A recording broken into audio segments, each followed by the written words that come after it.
Joshua. Anthony, how you doing? I followed your career for a couple of years now. We've been through a couple of phases in your career. Being called unified heavyweight champion of the world, how much does that mean to yourself? It's good, and I said earlier that it's nice because of the old champions who I look up to kind of give respect to what we're achieving, and that's the main thing. When the icons of the game kind of saying that the new faces are kind of representing the sport and being great ambassadors, so that's good. You spoke over there about the greats noticing you. Thank you. You've had people like Mike Tyson, you've had big stars talk about yourself. When you hear somebody like that talk about yourself, how much is that? And what sort of feeling do you get first of all? At first, you know, you've got to have a thick skin. Even if it's good, you just got to brush it off because you can't let anything get to your head. You've got to kind of keep it balanced. But then I start listening to more and more comments as the fight with Klitschko was what it was. More people have an interest, so you start hearing more comments. So you then have to start dissecting the ones that you listen to. And I come to a place where it's like, I want to listen to more of what the greats are saying who have walked the path and lived it. So I kind of like listen more to what they're saying now. And it's great because I really respect Tyson. And talk about Vladimir Klitschko there, that was a fight everyone was looking forward to. Yeah. He called it a day, he retired. What was your initial reaction when you heard the news? Honestly. Just like that. Yeah? But you got to respect a man in their own decision. He's been smart outside the ring. Some fighters make decisions based on financial reason. But it wasn't that for him. He had a long career. He gave his best in that fight, as you saw, and he just came up short. And he thought, "Can I do it again? I'm not too sure." And he packed up and left the game. And he's had a great career, and I respect him for it. So I have to kind of crack on and keep on doing what I'm doing. I can't let Klitschko. That's not a downer for me in 2017. It is what it was. We had a great time. Now we're on to the next stage. AJ, you obviously flew out to Vegas for the first time. Yeah. I know everyone's probably talking to you about Pulev today, but I want to talk to you about what's experience like Vegas, first time in, as known as Sin City. Vegas, hot. Worse than Dubai? Yeah, dry heat. This is dry heat. It's interesting because Vegas don't sleep. You know, there's always people out, always people up to something. There are no beaches. I'm more of a beach holiday rather than like a Sin City, like a city type of holiday out. So it's different. A lot of shows going on. I like the hip hop culture as well, which is good. And it was like kind of just like a lot of people on Stag do, so I realised it's more of like a party scene. But then I had to go and pay homage to Mayweather as well, go to the gym. And I got to watch him prepare for the McGregor fight, which was real good. I wanted to ask you actually about that because looking back now at Floyd Mayweather, who's now officially retired after the McGregor fight, people say he's one of the greatest of all time, definitely one of the greatest of our times. Having the opportunity to watch him, and I know you've got a close bond relationship with him now since you've seen him a few times now, but how was that experience being around Floyd? Did you pick anything up, learn anything? Yeah. $500,000 in a duffel bag ain't enough. You need $1 million in a duffel bag. He set that record. I realised, I went to my friend's duffel bag after and he had like $50 in there. I said, "Come on, bro, it's not good enough."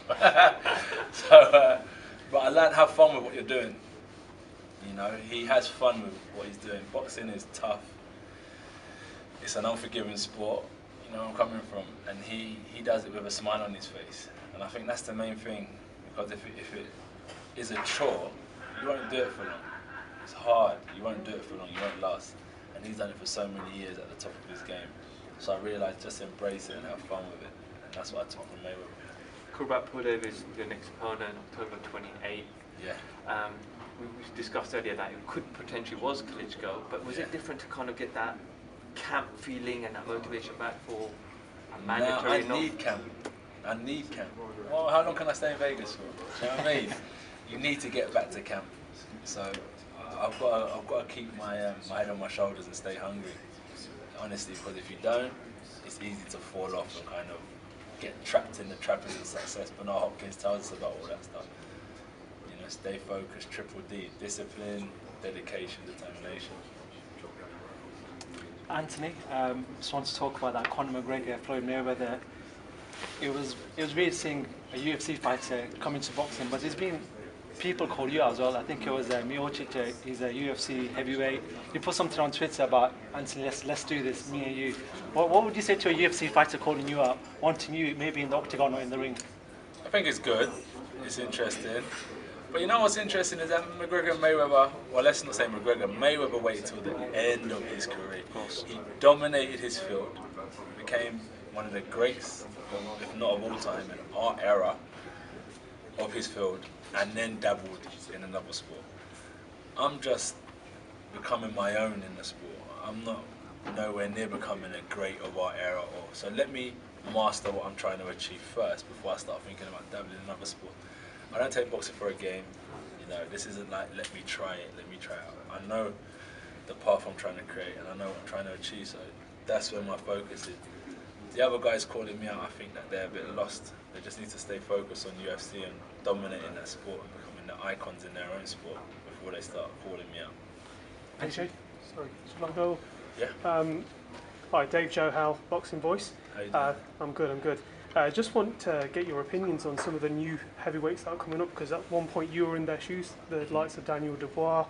So what do you think of Daniel Dubois at the moment, and what kind of path is he leading on? He's very good. He had a chance to go to the Olympics, and he decided to turn professional.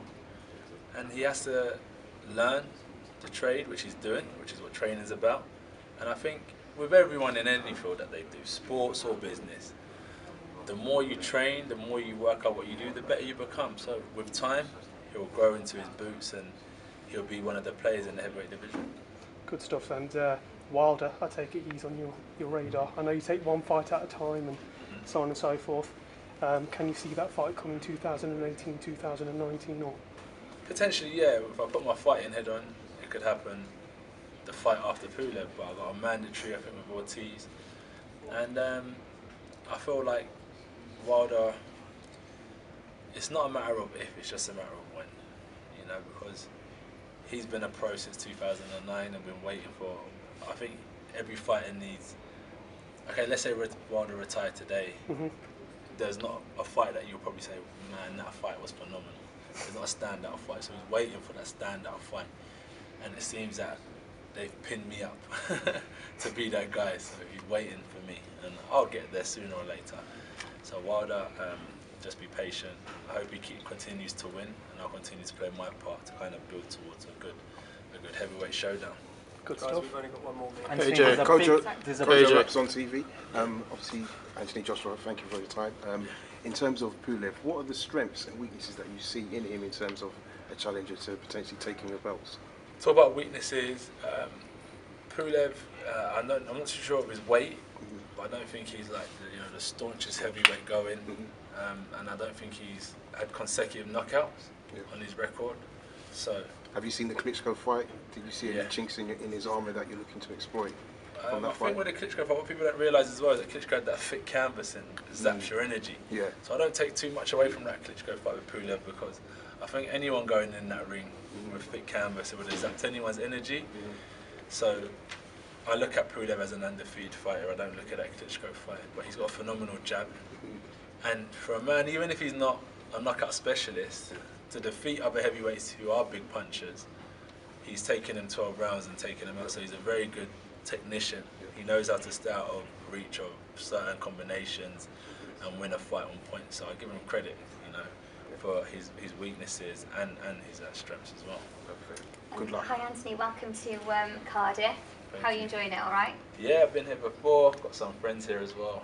It's Perfect. good to be back. So I'm the self-appointed boxing expert for Capital FM. Okay. I've come down today to obviously talk about the music.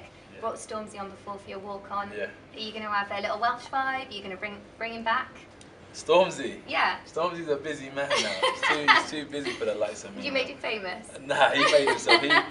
I think he should do a documentary. He's been on path to being successful for many years, and it was a nice. Should bring him link down up. to Cardiff then again. If he's free and he's willing, I'll definitely give him the opportunity to perform again. You haven't thought about your walk-on music yet then, have you?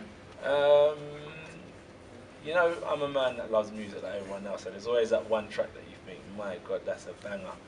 But it's not so much I'm thinking, oh, that's definitely my ring walk track. That's always like on a Thursday night or something where you're going through all your YouTube, iTunes, and all Yeah, that that's stuff the like one. the tune, yeah. Oh, wicked. Like what he represents in terms of boxing skill, and it would be good if he gets the win. But I think when you're facing someone like Triple G, who's one-track minded, and that's kill or be kill, he has a better chance. But I want Canelo to win, but he has to think of keeping Triple G at bay, slipping Triple G's power punches. So it's not really a physical fight for him, it's a mental fight. But it's what makes 50-50 fights. AJ, will you have an eye on Joseph Parker, Huey Fury? Yeah, 100%. It's heavyweight boxing, of course, so I'm glad that they're getting it on. Huey needs it, Parker needs it. I'm looking forward to it, so I'll definitely be keeping an eye on it. You've been linked with Joseph Parker in the past. Obviously, there's a title on the line down there. Whoever gets the win, are they on your radar? Do you think they might happen next year? That's what I'm saying. There's so many fights I've been asked about. David Hay next year, Wilder next year, Parker and Huey Fury next year. I don't even know what next year holds right now because there's so many options. Yeah. But as I said, when we was going back to the fight with Wilder, it's just a matter of when. Because I think when you're in the same division at the same level, I think it's just a matter of like, when's it going to happen, not a matter of if. You know where I'm coming from. Yeah, no, you're dead right, of course. Thank you very much for your time. Thank you. Good luck. Thank you very much.